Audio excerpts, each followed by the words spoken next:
بسم الله الرحمن الرحيم وإذ قال ربك للملائكة إني جاعل في الأرض خليفة قالوا أتجعل فيها من يفسد فيها ويسفك الدماء ونحن نسبح بحمدك ونقدس لك قال إني أعلم ما لا تعلمون وعلم آدم الأسماء كلها ثم عرضهم على الملائكة فقال أنبئوني بأسماء هؤلاء إن كنتم صادقين قالوا سبحانك لا علم لنا إلا ما علمتنا إنك أنت العليم الحكيم قال يا آدم أنبئهم بأسمائهم فلما أنبأهم بأسمائهم قال ألم أقل لكم إني أعلم غيب السماوات والأرض وأعلم ما تبدون وما كنتم تكتمون وإذ قلنا للملائكة اسجدوا لآدم فسجدوا إلا إبليس أبى واستكبر وكان من الكافرين وقلنا يا آدم اسكن أنت وزوجك الجنة وكلا منها رغدا حيث شئتما ولا تقربا هذه الشجرة فتكونا من الظالمين فأضلهما الشيطان عنها فأخرجهما مما كانا فيه وقلنا اهبطوا بعضكم لبعض عدو ولكم في الأرض مستقر ومتاع إلى حين فتلقى آدم من ربه كلمات فتاب عليه إنه هو التواب الرحيم قلنا اهبطوا منها جميعا فإما يأتينكم مني هدى فمن تبع هدايا فلا خوف عليهم ولا هم يحزنون والذين كفروا وكذبوا بآياتنا أولئك أصحاب النار هم فيها خالدون صدق اللہ العظیم۔ محترم حضرات، سامعین کرام، حاضرین مسجد، عزیزوں اور بزرگوں، یہ قرآن مقدس کے پہلے پارے کی سورہ بقرہ کی پاکیزہ، نورانی، مبارک، بعظمت مطہر آیتیں ہیں۔ دعا کیجئے رب العزت والجلال ان مقدس آیات کی روشنی میں صحیح اور سچی بات عرض کرنے کی توفیق نصیب فرمائے اور ہم سب کو عمل کرنے کی توفیق عطا فرمائے۔ اس سے پہلے کی آیات میں اللہ تعالیٰ نے اپنی نعمتوں کا اور اپنی قدرت کا اور اپنی توحید کے دلائل کا ذکر فرمایا اور بتایا کہ ہم نے خود تمہارے اندر بہت سی نعمتیں رکھی ہیں۔ پہلی نعمت یہ تھی کہ تمہیں ہم نے زندگی دی ہے، اور پھر اللہ تمہیں موت دے گا اور پھر زندہ کرے گا، پھر اللہ تعالیٰ کے دربار میں حاضری ہو۔ پھر یہ بتایا کہ پوری دنیا اور کائنات کی ساری چیزیں ہم نے تمہارے فائدے کے لیے بنائی، زمین بنائی، آسمان بنایا۔ اب ان آیات میں بھی اللہ تعالیٰ اپنی دوسری نعمت کا ذکر کر رہا ہے۔ نعمتیں دو طرح کی ہیں، ایک نعمت ہوتی ہے سوری اور ظاہری، اور ایک ہوتی ہے باطنی اور معنوی۔ سوری اور ظاہری وہ نعمتیں جو آنکھوں سے نظر آتی ہیں، ہر آدمی ان کو محسوس کر لیتا ہے، وہ ظاہری نعمتیں ہیں۔ ان کو سوری بھی کہتے ہیں اور ظاہری بھی کہتے ہیں۔ اور وہ نعمتیں جو ظاہر میں نظر نہیں آتی ان کو معنوی نعمت کہا جاتا ہے، جیسے خوشی ہے، مسرت ہے، عزت ہے، عظمت ہے، مقام ہے، بزرگی ہے۔ یہ نعمتیں ایسی ہیں جو معنوی ہیں۔ یہاں ایک معنوی نعمت کا ذکر ہے کہ اللہ نے انسانوں کو بہت بڑی نعمت دی ہے، اور وہ نعمت ہے عزت، عظمت، بلندی۔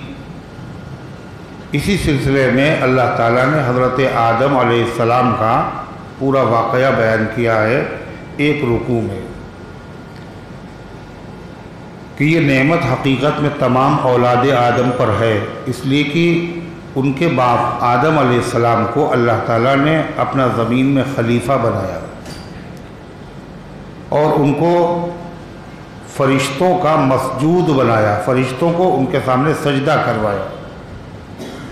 تو ظاہر ہے باپ پر جو نعمت ہو وہ حقیقت میں اولاد پر بھی نعمت ہوتی ہے۔ اللہ تعالیٰ فرماتا ہے وَإِذْ قَالَ رَبُّكَ لِلْمَلَائِكَةِ إِنِّي جَاعِلٌ فِي الْأَرْضِ خَلِيفَةً، وہ وقت یاد کرو جب کہا تھا آپ کے رب نے فرشتوں سے میں بنانے والا ہوں زمین میں خلیفہ۔ اللہ نے فرشتوں سے یہ بات کیوں کہی؟ مشورہ لینا تو اللہ کو مقصود تھا نہیں، نہ مشورہ لینے کی اللہ کو ضرورت ہے۔ مشورے کی ضرورت تو خود محمد رسول اللہ صلی اللہ علیہ وسلم کو بھی نہیں تھی، اس لیے کہ آپ پر وحی نازل ہوتی تھی، جو صحیح بات ہے اللہ نبی کو بتا دیتا، مشورے کی کیا ضرورت تھی؟ مگر پھر بھی اللہ تعالیٰ نے اپنے حبیب صلی اللہ علیہ وسلم سے فرمایا وَشَاوِرْهُمْ فِي الْأَمْرِ، آپ ان سے صحابہ سے مشورہ کیا کیجئے، اور آپ نے صحابہ سے مشورے کیے بھی، تاکہ آپ کا مشورہ کرنا یہ امت کے لیے سنت بن جائے، امت کے لیے رہنمائی بن جائے کہ اللہ کے نبی نے مشورہ کیا ہے، نبی کی سنت ہے، جیسے تم بھی کیا کرو۔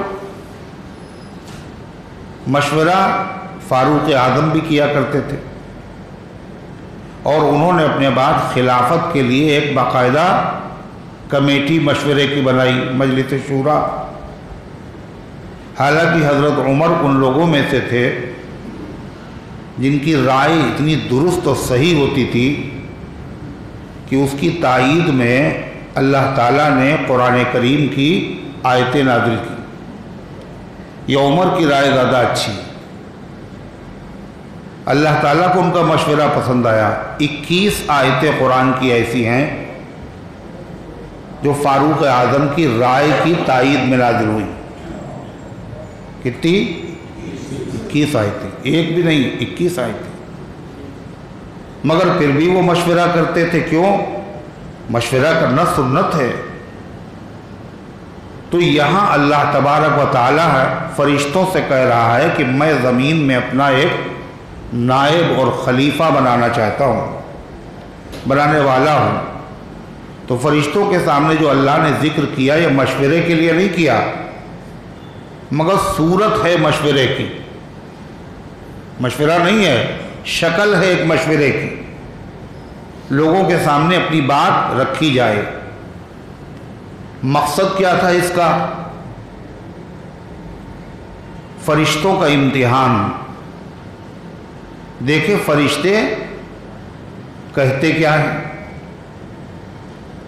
اگر وہ کچھ پوچھیں گے تو اس کے بعد خلیفہ بنانے میں کیا حکمت ہے وہ حکمت ان کو بتائی جائے گی۔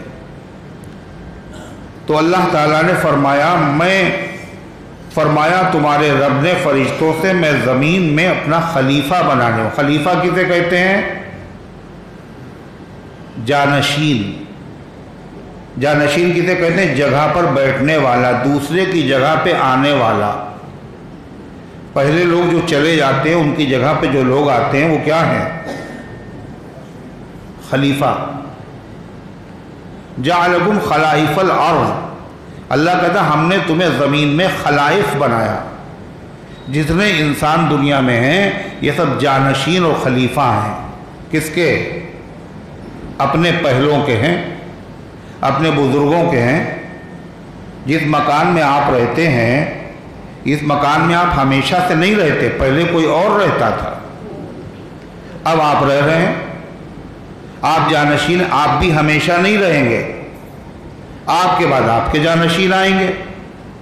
دنیا میں ایک قوم آئی، وہ ختم ہو گئی، دوسری قوم آ گئی۔ تو اسی طریقے سے میں زمین میں نائب و خلیفہ بنانا چاہتا ہوں۔ کسی کی جگہ پہ دوسروں کا جانشین بنانا چاہتا ہوں، دوسرے لوگ تھے ان کو ہٹا کر کے ان کی جگہ پہ کسی اور کو لانا چاہتا ہوں۔ اب سوال یہ ہے، انسان کو اللہ نے اپنا خلیفہ زمین میں بنایا، تو انسان آخر کس کا خلیفہ ہے؟ انسان سے پہلے کون تھا وہاں؟ تو آدم علیہ السلام سے 2000 سال پہلے